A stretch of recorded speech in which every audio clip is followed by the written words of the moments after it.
Hey, what is going on YouTube? Mike here from Team VRY, and today we are back with a review on the OnePlus Nord N100. So the N100 is the cheapest OnePlus device right now, and you can get it for under 200 bucks, placing it alongside devices like the Poco M3, the Nokia 5.4, and the Moto G series. Now this isn't exactly the most popular OnePlus device, as it does come with some entry-level specs compared to what we usually get on most OnePlus phones. But still, I did use it for some time, and I just want to give my opinions and share my experience with this device.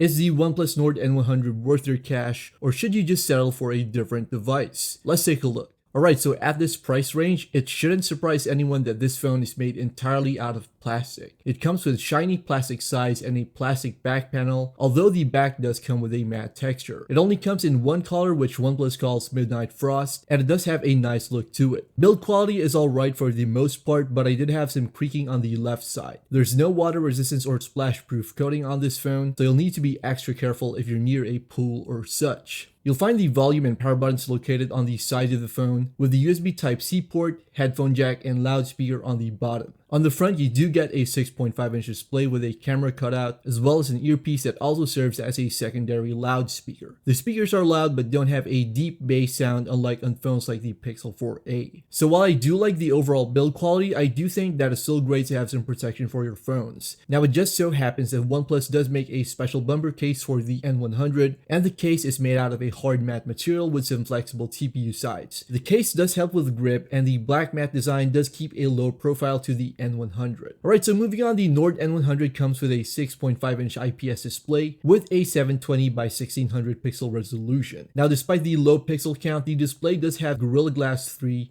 and even comes with a 90Hz variable refresh rate, which you can access in its settings. I actually think that this is one of the best features of the N100, although you do lose out on resolution. Now, another aspect where I think the N100 excels at is Oxygen OS. Now, for the most part, it is free from bloatware, and the user interface takes a lot of design hints from stock Android. It doesn't feel cluttered like other Android skins such as MIUI or One UI, but it's still very customizable, which I do like. You can also assign different gestures and shortcuts. For example, I am a big fan of tap to wake and tap to sleep, which reduces my need to go around pressing and wearing down my power button. Of course, you can assign more shortcuts and gestures other than those that I've mentioned. One downside is that the phone ships with Android 10, and given that we've already seen some Android 12 betas and previews going around in the internet, it would have been better to equip this phone with Android 11 from the beginning. It is scheduled to get Android 11 at some point, but it seems that Android 12 is out of the question as far as updates go. Performance-wise, the N100 is surprisingly decent. There is a Qualcomm Snapdragon 460 chipset and 4 gigs of RAM inside, which is pretty standard compared to what you get on other budget phones at this price range. Moderate use like social media and web browsing are easily handled by the N100, although apps can take a bit longer to load sometimes. Games also work well on the phone for the most part, and I was able to play games like Call of Duty on this device. But if you're coming from a smartphone with a chipset from the Snapdragon 700 or 600 range, then you will definitely feel the difference. Of course, more intensive games will lag on the phone's entry-level hardware. As for battery life, the 5000 mAh unit inside the N100 is great for endurance thanks to the low resolution display and the low power chipset. Netflix binges, hour-long video calls, and prolonged Spotify sessions are a piece of cake for the phone, and you can easily go on a day and a half with a single charge. Of course, data usage, gaming, and screen brightness do affect this, however.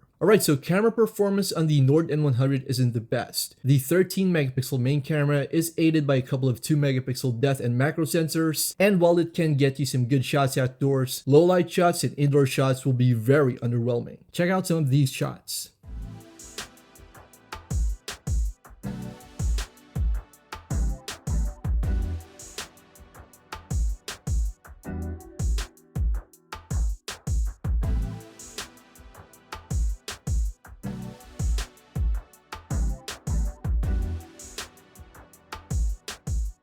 As for video, there's no image stabilization on board, so video quality is a lot like what you get on other budget smartphones. And this is usually shaky footage with unimpressive colors.